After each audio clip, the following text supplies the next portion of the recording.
Bonjour à tous. Eh bien, je suis contente de vous retrouver en cette fin septembre. J'ai mis un petit peu de temps avant de revenir après les vacances. Le mois de septembre, chez nous, c'est toujours un mois très chargé avec différentes rentrées, etc.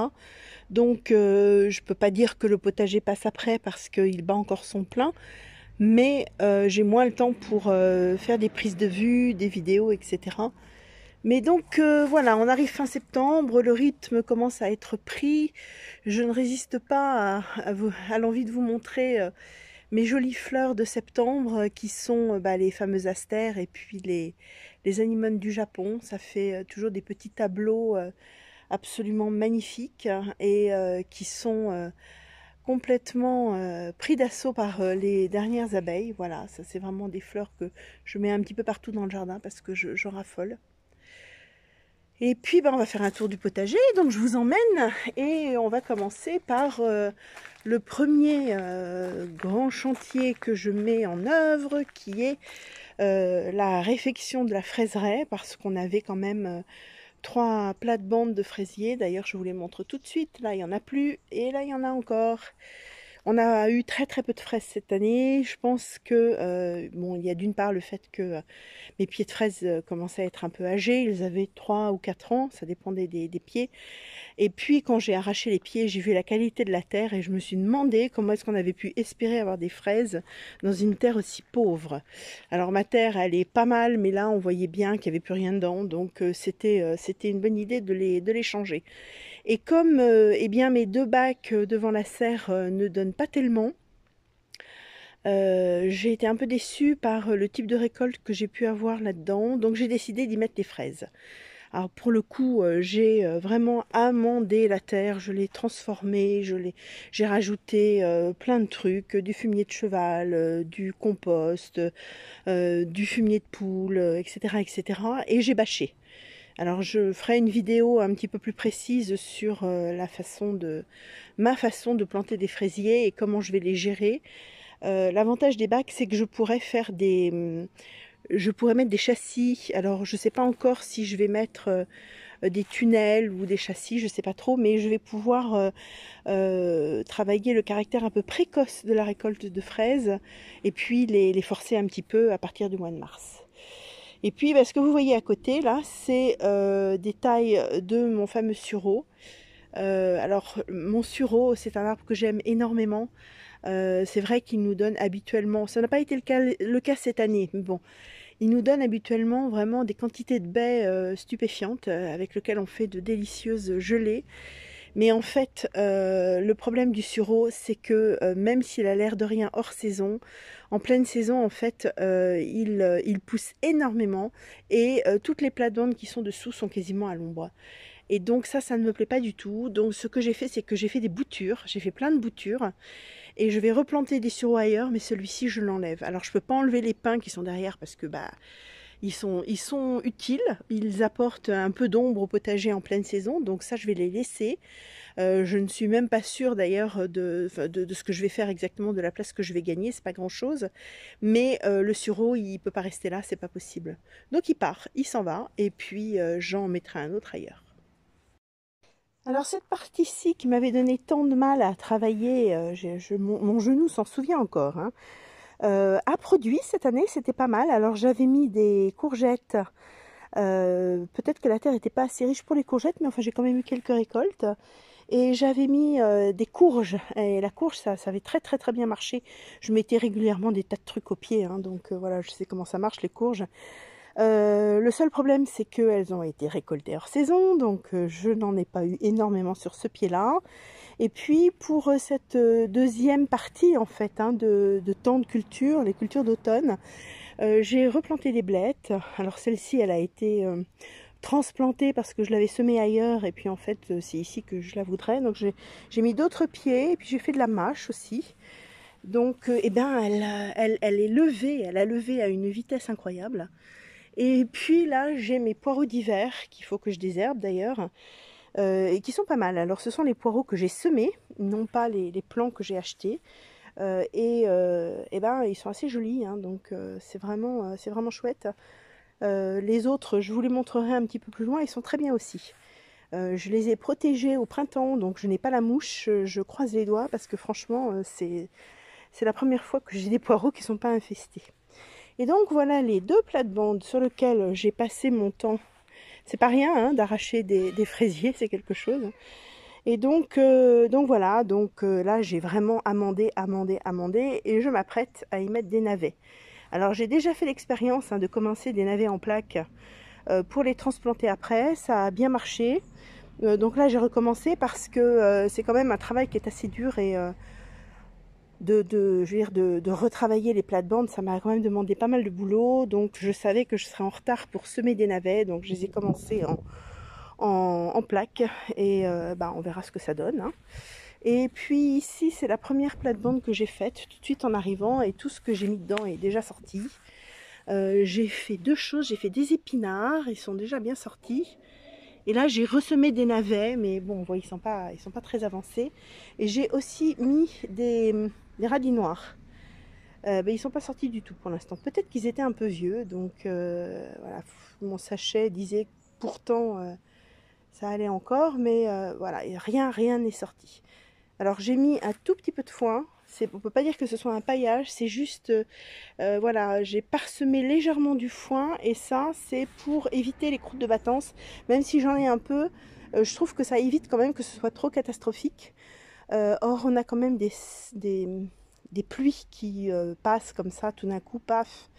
Et alors c'est assez violent, donc voilà, ça me permettait d'éviter une croûte de battance trop dure et effectivement tout ce que j'ai semé là, à part les radis noirs, a quand même bien levé, donc c'est pas mal. Alors juste un tout petit mot sur ces deux plates-bandes. Anciennement la fraiseraie, avec celle-ci dans laquelle j'ai planté les poireaux. Il faut savoir que ce sont les deux plates-bandes originelles du potager. C'est par là qu'on a commencé. C'était justement pour planter des fraisiers. On avait celle avec les courgettes sur le côté, ces deux-là, et puis celle des poireaux qui est venue plus tard. Donc on a commencé ici en fait. C'est les premiers coups de pelle qu'on ait donnés dans cette terre, c'était ici. Donc ça fait quand même quelques temps maintenant. La terre avait vraiment... c'est difficile, je trouve, d'amender correctement, d'enrichir sa terre quand on a mis des fraisiers dedans. Voilà, parce que les fraisiers, ils restent en terre, donc même si on met par-dessus, je trouve que c'est pas tout à fait pareil. J'avais beau mettre des tas de trucs, j'ai quand même été un peu surprise par la pauvreté de la terre lorsque j'ai enlevé mes fraisiers, et effectivement, il était temps de les changer de place. Mais donc voilà, je suis quand même bien contente du coup de récupérer ces deux plates-bandes qui vont être intégrées au potager des légumes, et c'est très bien comme ça. Alors de ce côté-ci, on est encore vraiment dans les légumes d'été. C'est la fin bien sûr, mais comme on nous annonce là des beaux jours, j'ai pas du tout l'intention pour l'instant de les arracher. Donc on va faire un petit tour, et puis avant d'y aller, je vous montre mon beau rosier. Alors c'est un pierre de ronsard, hein, donc a priori ils sont pas grand chose, mais moi je trouve que si, ils sont quand même un peu. Et voilà, c'est vraiment un rosier qui va me donner des roses très très tard, jusqu'en novembre. Voilà, je le taille régulièrement, et puis là il avance et il est vraiment superbe. Un petit coup d'œil rapide sur la vigne du fond de la maison qui s'est développée, donc c'est sa deuxième année. Normalement l'année prochaine on devrait commencer à avoir du raisin, j'espère bien. Et puis celle-ci, elle s'est aussi bien développée, mais alors bon voilà, je vous laisse apercevoir mon problème, hein, je vous en ai déjà parlé. C'est vraiment voilà, je suis envahie par le liseron, c'est catastrophique. Je passe 2 heures par semaine presque pour nettoyer ça. C'est infernal. Alors j'ai fait des lectures cet été et j'ai appris qu'il y avait un certain nombre de plantes qui permettaient justement d'éviter le liseron, qui étaient des repoussoirs à liseron, qu'on pouvait semer en guise d'engrais anti-liseron. Donc je me souviens plus du nom de la plante, hein, je la mettrai en haut. Si vous avez des retours à me faire sur l'usage de cette plante contre le liseron, ça m'intéresse. C'est pas difficile à trouver, on trouve des graines, mais c'est vrai qu'il faut que je trouve une solution parce que c'est infernal, c'est vraiment infernal. Alors, côté courgettes, eh ben, c'est la fin. J'ai cueilli les dernières tout à l'heure et puis les nouvelles avortent. Donc je pense que c'est vraiment la fin des courgettes. Elles ont bien donné, alors surtout les rondes de Nice, vraiment, on était vraiment autonome en courgettes. J'avais planté 1, 2, 3, 4, 5, 6, 7, 8, 9 pieds de courgettes. On est 5 à la maison, et ben on n'en a pas eu trop. Alors je ne sais pas pourquoi. Parce que j'ai toujours entendu dire que les courgettes, oh là là, il fallait planter 2 pieds et si on arrivait à tout manger, c'était bien. Ben moi j'avais 9 pieds, j'en ai planté 5 au printemps et 4 au mois de juin et on n'a pas mangé trop de courgettes, hein. On en mangeait souvent, presque tous les jours en fait, mais bon, avec plein de recettes différentes, ça passait bien et c'est délicieux et c'est du vert, voilà. On n'a absolument pas été lassé de la courgette. Alors aubergines et poivrons, bah, c'est un succès, je suis vraiment ravie. Donc j'ai bien raison d'acheter des plants. Parce que moi si je fais mes plants, ça marche pas. Mais si j'achète des plants, eh ben, j'ai des aubergines et des poivrons. Je suis vraiment, vraiment enchantée, c'est super. Par contre, je vous la montre quand même, hein. Je n'arrive pas parce que je la trouve mignonne. C'est censé être une pastèque, voilà. Donc la pastèque, bah, ça n'a pas marché. Mais bon, c'est pas grave. L'année prochaine, j'essaierai de la planter plus tôt. C'est vrai qu'on a eu un mois de mai tellement froid que c'était infernal. Et donc, je les ai plantées trop tard, ces choses-là. Mais bon, c'est pas grave. Alors, mes pieds de tomates, bah, il me reste des tomates. On est sur la fin aussi, hein. Il y en a que je vais bientôt arracher.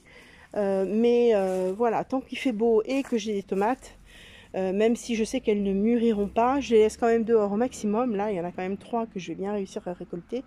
Et là, j'ai quand même des tomates rouges que je vais pouvoir récolter. Et après, je cueillerai les vertes, mais tant que je peux les laisser sur pied, je le fais, quoique je vois que les pieds noircissent. Donc ça doit être un début de mildiou. Donc, enfin bon, on est quand même fin septembre, début octobre. Comme je note tout, j'ai noté que l'année dernière, à la mi-septembre, j'avais enlevé tous mes pieds de tomates. Et là, on est donc fin septembre, début octobre, et j'en ai encore. Et je trouve que c'est un beau succès. Donc, je suis bien contente. Et puis, mes beaux tournesols. Alors, je ne sais pas comment faire, parce que je les ai vraiment plantés pour voir si les graines étaient encore bonnes. J'étais ravie d'avoir ces tournesols. Ravie de les avoir cet été. C'était vraiment super. Mais bon, là, je vais les enlever. J'ai pas particulièrement de graines. Ou alors, ils ont déjà été bouffés par les oiseaux, c'est possible. Mais c'est pas une variété de tournesol extraordinaire pour les graines. J'ai vraiment fait pour le fun, hein. Et bah justement, pour le fun, j'ai été servie, c'est très bien. Donc on est encore ici côté tomate. Bah bon, c'est la fin, mais c'est pas si la fin que ça, quoi. Il y en a encore et on en mange. Alors il y en a 2 ou 3 qui tombent, qui sont mangés par les oiseaux. Il y en a quelques-unes que je donne aux poules. Ah, je vois, il y a un gros concombre là, tiens. Il va falloir que je cueille tout ça. Et donc voilà, donc ma fameuse association poireaux, carottes, ça a bien marché.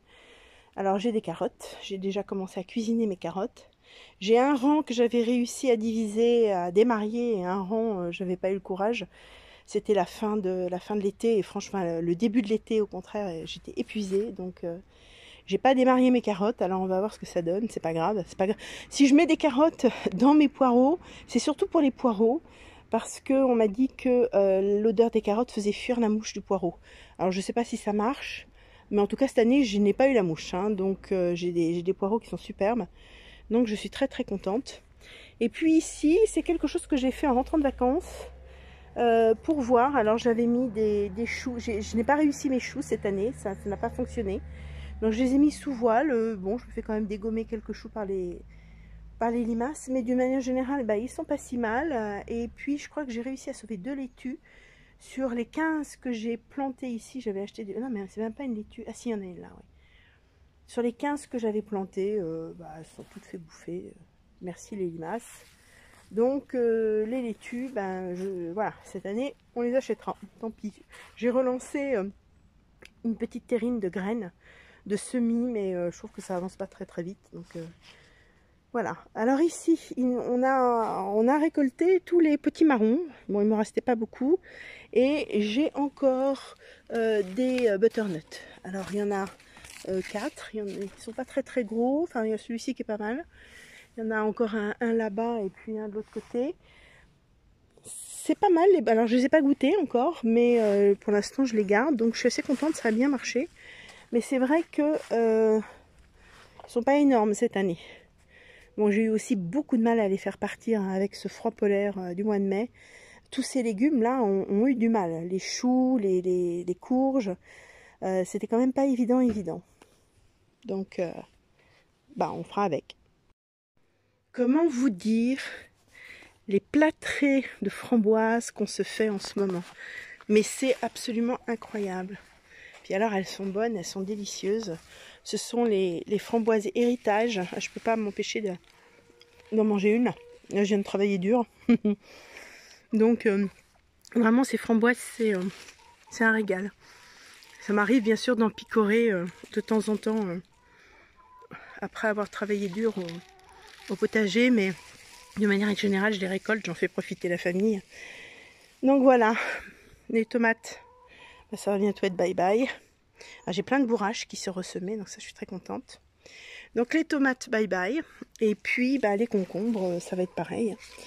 Alors je vous refais un petit truc sur les... Alors c'est pareil, j'ai des projets là pour mes framboises, parce que je voudrais palisser une vigne sur la cabane des poules, hein, les poules, vous êtes d'accord? Et donc il y en a une partie qui va partir, mais bien sûr je ne vais pas les jeter, je vais les replanter. Donc en ce moment on est en plein brainstorming dans la famille pour trouver où on va replanter des framboises, parce qu'on a plein de nouveaux rejets. J'ai de quoi vraiment refaire un mur de framboises. Et on aime tellement ça, c'est vraiment pas compliqué à récolter. En plus je trouve ça moins pénible à récolter que les fraises. Donc on va refaire un mur de framboises et puis on va voir où on va mettre ça. Et donc voilà, alors les concombres là par contre c'est la fin. J'en ai encore un petit peu, je pense qu'ils n'arriveront pas au bout. Voilà, je peux en récolter peut-être 2 ou 3 là, mais à mon avis c'est mort. Donc bon, voilà, j'en ai vu un gros, ah ouais, oh, il est énorme. Ah ben à mon avis c'est mort, c'est pour les graines là cette fois-ci. Alors attendez, je vais en direct vous cueillir le gros concombre. Voilà, incroyable, incroyable. Voilà, je l'ai complètement oublié, je l'ai pas vu celui-là. Donc il est énorme. Donc il va passer en cuisine, puis on verra s'il est bon ou pas, mais à mon avis il va être un peu amer. Cette petite vue d'ensemble du potager va me permettre de vous raconter quand même un détail qui a son importance. Contrairement, et d'ailleurs il va falloir que je le modifie, mais contrairement à ce qui est indiqué dans mon annonce en fait de chaîne YouTube, avec mon mari, nous avons repris des mesures beaucoup plus exactes de ce que nous avons pu cultiver cette année, et avec tout ce qu'on a pu rajouter, parce que quand même cette grande plate-bande elle a rajouté pas mal d'espace, plus le fond, plus j'ai inclus les framboises, plus les aromatiques, et plus les 2 bacs qui sont ici, hein, et bien en fait nous arrivons à une surface totale de 180 mètres carrés. Alors j'inclus 180 mètres carrés, je m'y attendais pas du tout. J'inclus les allées, alors peut-être à part celle-ci, mais enfin voilà, elles vont de toute façon être désherbées, parce que celle-ci elle est vraiment très enherbée. Mais d'une manière générale, toutes celles qui se trouvent entre les plates-bandes, elles sont désherbées régulièrement. C'est pas compliqué, une fois que ça a été fait en profondeur, après je paille ou je mets du foin, je mets des trucs. Et donc voilà, mais comme on peut le voir ici, en fait, mes allées, elles servent quand même pour les cultures, parce que des cultures comme les courgettes que je ne conduis pas en hauteur, même si je pense que l'année prochaine je le ferai, mais je ne les conduis pas forcément en hauteur, en fait elles viennent s'étaler dans les allées. Et c'est pareil pour mes courges, j'ai encore une allée qui est assez importante ici, qui est à peu près la même taille que celle qui est là. Mais les courges s'y sont complètement développées cette année, donc j'inclus dans la surface de culture, j'inclus les allées qui servent pour le déploiement des légumes. Et donc tout ça compris, ça m'a fait un potager de 180 mètres carrés. C'est quand même pas mal. C'est quand même pas mal parce que d'une manière générale je l'entretiens toute seule, donc je pense que je n'irai pas au-delà. Au-delà ce sera beaucoup trop. J'arriverai à la limite de mes forces, ce serait plus un plaisir. Alors que là, on est sur une belle surface avec un turnover qui va pouvoir s'organiser. Je vais pouvoir organiser 4 zones de culture, ou au moins 3, ça c'est sûr, mais bon, la 4e, je vais la trouver. Et donc, mes légumes vont vraiment pouvoir être régulièrement changés de place et bien se développer. On m'a fait des remarques cette année sur l'extraordinaire fertilité du potager. Je pense que ce n'est que le début, je n'ai rien dit, mais j'ai remercié. J'ai dit merci beaucoup, c'est gentil, ça m'a fait plaisir. Mais je pense que ce n'est que le début parce qu'il y a des tas de choses qui peuvent s'améliorer et donc ben, c'est un point de départ intéressant, mais j'ai presque hâte d'être dans quelques années pour pouvoir comparer justement le développement de ce potager.